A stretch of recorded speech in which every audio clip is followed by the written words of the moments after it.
नमस्कार साथियों, exam updates YouTube channel पे आप सभी लोगों का स्वागत है। आशा करता हूं कि आप सभी लोग एकदम अच्छे होंगे, स्वस्थ होंगे।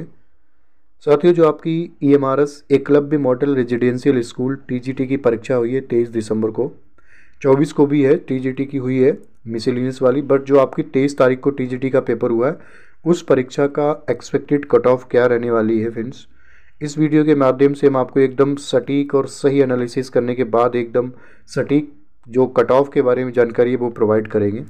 यदि आप चैनल पे नए हैं friends, please do subscribe my YouTube channel ताकि इस तरीके की वीडियो की नोटिफिकेशन आपको प्राप्त हो जाए। बहुत बहुत आभारी हूँ आपके लोगों के सहयोग और सब्सक्रिप्शन के लिए।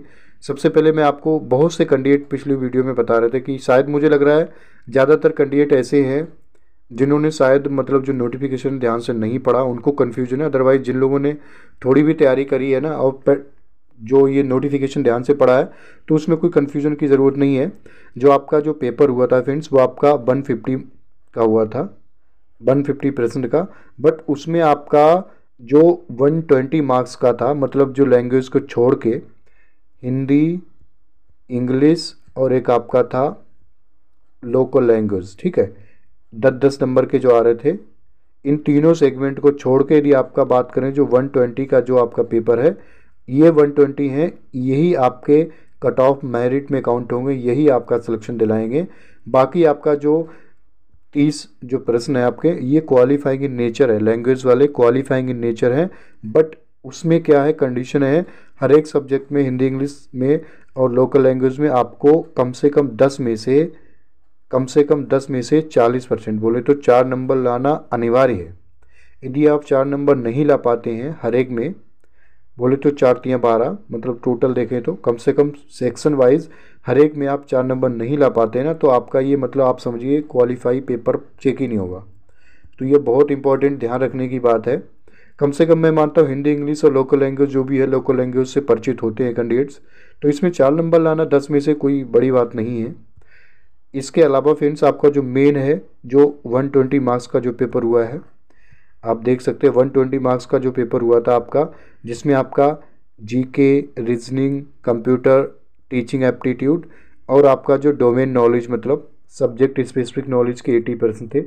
ये आपका बहुत महत्वपूर्ण इसमें रोल निभाने वाला है, क्योंकि बहुत से कैंडिडेट ऐसे थे ना जिन्होंने जो डोमेन नॉलेज है सब्जेक्ट स्पेसिफिक वाला उसकी तैयारी बहुत अच्छी तरीके से कर ली। सोचते हैं कि जीके वाला सेगमेंट है, उसका सिलेबस वैसे भी बहुत वाइड है, तो जीके वाला 10 नंबर तैयारी मत करो, तो शायद कहीं ना कहीं ये कट ऑफ के लिए शायद कहीं ना कहीं एक नेगेटिव पहलू रहने वाला है। बट मैं आपको ये बताऊंगा जो पेपर, जो यदि हम ओवरऑल देखें फ्रेंड्स, एनालिसिस देखो, आई होप सब लोगों ने पेपर दिया है, सब लोग पेपर के अपने जितने भी क्वेश्चन किए हैं आंसर मिला चुके होंगे अपने घर पे। तो देखो पूरा पेपर डिस्कस करने को ओवरऑल पे पेपर बताए फ्रेंड्स, पेपर आपका मॉडरेट था। यदि बात करें पेपर जो आपका था वो मॉडरेट था, उसके अनुसार मैं आपको बताना चाहूँगा कि आपकी कितना जो स्कोर है कैटेगरी वाइज इतने नंबर हैं, तो आप बिल्कुल सेफ मान के चलिएगा कि आपके इस वर्ष चांस हैं एकलव्य मॉडल रेजिडेंशियल स्कूल में टीजीटी के पोस्ट पे। यदि हम आप बात करें फ्रेंड्स कट ऑफ के बारे में, हमारे द्वारा ये निर्धारित की गई कुछ प्रेडिक्शन है, हमारे द्वारा अनुमान है, माइट भी आपके जो हम कट ऑफ बता रहे हैं इसके ऊपर नीचे रहे 2-4 नंबर, बट इसके सराउंडिंग ही कट ऑफ रहने वाली है। यदि बात करें फ्रेंड्स, ये आपकी जनरल कैटेगरी में 80+ यदि आपके नंबर हैं आउट ऑफ 120, आउट ऑफ 120 जो 30 नंबर का जो था लैंग्वेज वाला उसको आप हटा दीजिए, वो केवल क्वालिफाइंग इन नेचर है, उनको कट ऑफ में शामिल नहीं किया जाएगा। ओबीसी की बात करें तो आपके 76+ नंबर हैं, तो आप सेफ हैं। यदि ईडब्ल्यूएस ओबीसी देखो, ये दोनों कैटेगरी में आपका बिल्कुल कट ऑफ बहुत सिमिलर रहने वाली है, माइट भी आपके 75 एक नंबर कम रह सकती है, बट आप मान के चलिएगा कि जो ओबीसी और ईडब्ल्यूएस है ना, इन दोनों की कट ऑफ बहुत सेम रहने वाली है। इसीलिए मैं आपको बताने की कोशिश कर रहा हूँ, इनकी दोनों की सेफ है 75-76।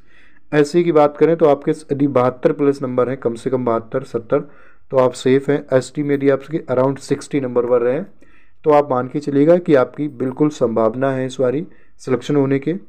और बहुत बहुत कॉन्ग्रेचुलेशन एडवांस में उन सभी कैंडिडेट के लिए जो इस बारी टीजीटी के पदों पे सिलेक्शन होने वाला है। जिन लोगों ने अच्छी तैयारी करी है, पेपर जिनका अच्छा गया उनका सार्थक है, बिल्कुल चयन होगा, इसमें कोई चिंता वाली बात नहीं है। फ्रेंड्स यदि बात करें तो आपकी जो आंसर की कब तक आ जाएगी, देखो आंसर की आपकी 23 तारीख को आपकी परीक्षा हुई है टीजीटी की, ठीक है। 23 तारीख को आपकी परीक्षा हुई है और 23 तारीख के बाद आपका 24 तारीख को भी एक टीजीटी मिसलेनियस और एक दूसरा पेपर है 24 तारीख को।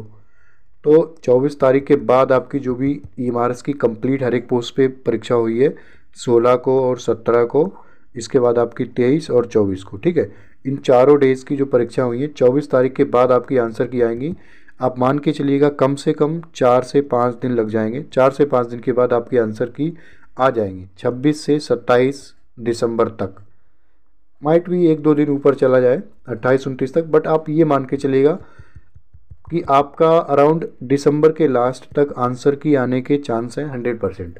आंसर की मिलाने के बाद आप एक और अपने ऊपर कॉन्फिडेंस बिल्डअप कर पाएंगे, क्योंकि अभी जो लोग कैंडिडेट है ना आउट ऑफ 120 सोच रहे हैं कि हमारे 90 नंबर सही हैं, ठीक है। आंसर की कई बार आती है ना, बहुत से ऐसे प्रश्न हैं जिनको हमें ओवर कॉन्फिडेंस लगता है सही है कई बार, तो वो फिर वो तो डिपेंड करता है ये हमारा, तो कई बार गलत निकल जाते हैं, तो 2-4 नंबर कम हो जाते हैं आंसर की आने के बाद भी, बढ़ भी सकते हैं, ऐसा कुछ नहीं है। बट हाँ, आंसर की आएगी ना तो आप कट ऑफ के बारे में और ज़्यादा बेहतर एनालिसिस कर सकते हैं। तो ये जानकारी थी फ्रेंड्स जो आपको साझा करनी थी। साथियों, यदि आप चैनल पे नए हैं, आपसे रिक्वेस्ट है प्लीज़ आप हमारे चैनल को सब्सक्राइब करें। आपके सब्सक्रिप्शन और सहयोग के लिए मैं बहुत बहुत आभार व्यक्त करता हूँ। नमस्कार, जय हिंद, जय भारत।